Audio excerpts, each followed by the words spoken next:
कागज बोलै भमनवा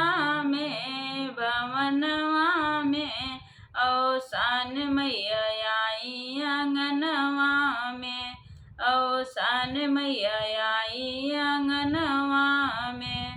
कागज बोलै भमनवा में औसान मैया आई अंगनवा में औसान मैया आई अंगनवा में।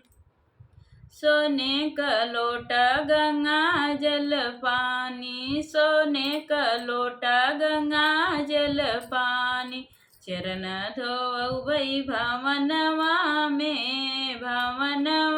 में औसान मैया आई अंगनवा में। चरण धोवै भवनवा में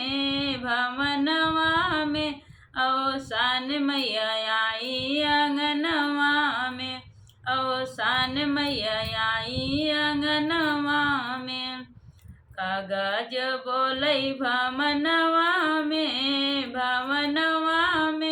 औसान मैया आई अंगनवा में औसान मैया आई अंगनवा